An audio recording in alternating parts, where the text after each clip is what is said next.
Alors, donc aujourd'hui, je vais vous présenter l'utilisation de Git pour répondre à un besoin client euh, que je vais vous présenter, qui est donc une habitude de développement qu'a un de nos clients.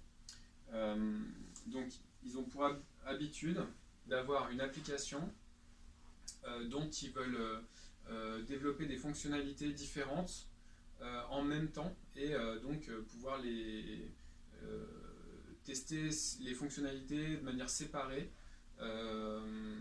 et de valider finalement l'intégration d'une fonctionnalité dans le package final de prod, mais à la fonctionnalité près, quoi. Enfin, c'est compliqué. Donc en gros, j'ai j'ai mon application et l'idée à chaque fois, c'est que euh, quand on développe, c'est avec un ticket. Donc on ouvre un ticket, on développe quelque chose. Euh, et en parallèle, bah voilà, il y a plusieurs tickets. Et ils veulent pouvoir choisir finalement d'intégrer en prod tel ou tel ticket, finalement, enfin telle ou telle fonctionnalité, mais pour l'instant pas telle autre, quand ils veulent livrer. Bon, évidemment, quand la fonctionnalité est intégrée dans l'application, on ne peut plus revenir dessus, elle est intégrée définitivement, on va dire. Et puis du coup, on maintient les bugs éventuels de cette fonctionnalité dans l'application principale de prod. Ok. Donc, euh, aujourd'hui, donc avant on n'utilisait pas Git sur ce projet-là, on utilisait SVN, c'était assez compliqué parce que du coup, il fallait faire tout ça quasiment à la main, c'est-à-dire retracer les commits qui avaient été faits pour chacune des fonctionnalités, et puis les intégrer dans des paquets de prod un peu à la main, chaque ligne qui avait été faite pour telle ou telle fonctionnalité. Donc ça, c'est chaud parce que ça demande d'être hyper précautionneux quand on intègre chacune des lignes modifiées dans le package de prod final. Voilà, et donc ce qu'on a essayé de faire, donc avec un passage sur Git, c'est de réfléchir avec une branche master qui est, on va dire, l'application de prod. Voilà. Et à chaque fois qu'on a un ticket qui demande une nouvelle fonctionnalité à l'application, on va faire une nouvelle branche, donc ticket 1 par exemple, à partir du master. Donc là, finalement, chaque fonctionnalité a sa propre branche de développement.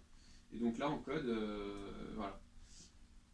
Là, j'en fais partir une autre, T2, etc. Et pour tester chacune des fonctionnalités, aujourd'hui, ce qui se fait, c'est qu'ils ont un serveur qu'ils appellent de recette, qui n'est pas vraiment une recette, qui est plus un endroit où on met un lot de fonctionnalités ensemble dans l'application pour tester chacune des fonctionnalités, si elles marchent ou pas. Donc là, l'idée, c'est d'avoir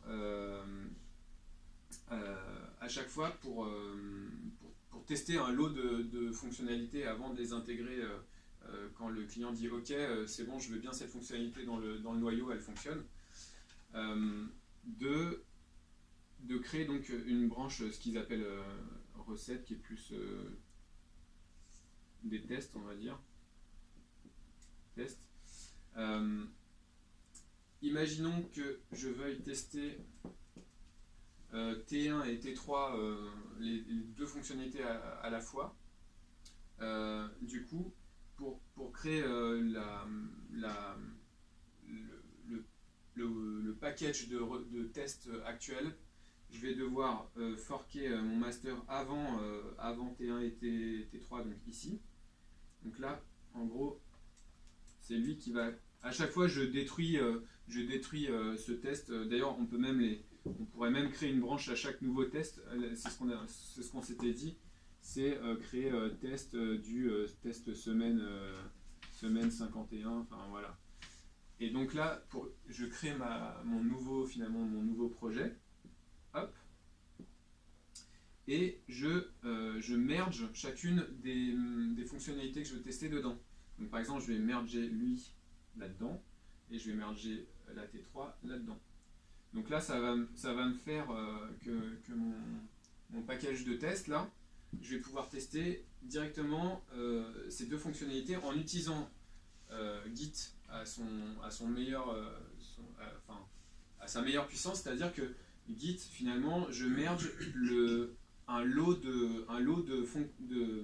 patch, en fait, c'est un lot de fichiers modifiés dans les sources ici. Et donc, comme pour développer deux fonctionnalités différentes, j'ai des fichiers différents qui sont impactés. Quand je merge, à chaque fois, je merge juste ce petit embranchement de patch dans la test. Donc après, on livre cette test, le client valide telle ou telle fonctionnalité, et une fois qu'ils disent OK, finalement T3, on veut bien la mettre dans la prod. Je ne dis pas que tout ce fonctionnement projet c'est pas forcément une best practice. Hein. Dans un mode projet classique, de toute manière, ça peut amener pas mal de bugs de faire ce genre de multi-embranchement, puisque typiquement dans le développement, T1 et T3, ils pourraient peut-être modifier le même fichier, ou dans l'historique, on n'a pas tout à fait le même historique, donc ça peut amener quand même quelques problématiques de faire comme ça, mais disons que pour répondre à ce besoin de faire du multi-feature development, on va dire que voilà, c'est ce qu'on a pensé pour l'instant. Et donc, quand ils disent OK pour T3, et ben, cette fois, on se met dans master et on merge T3 dedans. Donc, on rapatrie finalement les commits qui avaient été faits dans T3 dans le master. Et cette fois, finalement, cette branche, on n'en a plus besoin. Il faudra la supprimer. Si jamais il y a de nouveau des bugs qui apparaissent dans T3, on corrige directement sur le master. Okay, on maintient finalement toutes les fonctionnalités qu'on a intégrées. Après, on les maintient directement dans le produit. Elles sont le produit de prod, en tout cas. Elles sont packagées directement dedans. Voilà. Et donc, du coup, ça veut dire aussi qu'à partir de ce moment-là, vu que je les ai mergés, j'ai mergé T3, à partir de maintenant, quand je vais partir sur une nouvelle fonctionnalité, bah, je vais partir, quand je refais une branche à partir de là, il y aura T3 d'inclus dans mon socle de développement de fonctionnalités à partir de là. Quoi. Là, je pars sur T4. T4, finalement, le développement initial de T4, il va inclure T3 par défaut. Et si tu veux intégrer T2 ? Et si par la suite je veux intégrer T2 qui n'avait toujours pas été validé, et ben, c'est la même chose. Je vais me mettre sur master. Pour l'instant, master n'inclut pas encore T4, mais et du coup, je vais merger T2 dans le master. Comment tu testes T2 ? De la même manière, c'est-à-dire que si je veux tester que T2, mais ça veut dire que tu le testeras sans avoir T1 et T3 d'intégrer. Tout à fait. Et tout à fait. Potentiellement créer ouais, ça peut potentiellement créer des problèmes. Ouais. Donc, mais disons que c'est un best effort qu'on peut fournir. Alors, sinon pour tester par rapport à cet état-là de l'application, la fonctionnalité T2, il y a le fait d'utiliser du cherry picking, c'est-à-dire que je peux créer une branche à partir d'ici et aller rapatrier chaque commit qui a été fait sur T2, qui sont des patchs. Finalement, hein, un commit c'est un patch. Donc, rapatrier, c'est-à-dire faire un cherry pick avec Git. Tu cherry pick ce commit là, puis celui-là, puis celui-là, puis celui-là, ici dans ta branche. Et donc tu vas pouvoir avoir une sorte de prod actuel plus les commits de T2. Gérer les merges. Tu peux même tu pourrais même brancher à partir de là et merger tes deux, mais je sais pas trop ce que ça donne puisque l'historique n'est pas le même. Voilà. Dans ma précédente mission, j'avais ce système-là et on utilisait en plus VSTS pour pouvoir passer en recette ou en production en fonction de ce qui est validé ou pas. C'est quoi VSTS? C'est un outil Microsoft et ça permettait d'aller chercher. En gros, on fait un push avec Git et ça récupérait le push et ça l'intégrait sur les bons environnements en vérifiant la validité de chaque. Oui, c'est un CI, c'est un truc d'intégration continue. Il valide les tests. Il vérifie que ça compile. Ça compile, etc. Tout à fait. Mais du coup, tu avais une notion comme ça de multi-feature, une feature par branche. C'est ça. Et on faisait un pool merge au départ pour pouvoir commencer les développements sur une base saine. À partir du master. À partir du master. Et quand tu intègres une branche, c'est pareil, tu faisais un merge de la branche dans le master. On faisait un merge de la branche dans le master et puis donc un push. Ça le passait en validation, les gens validaient.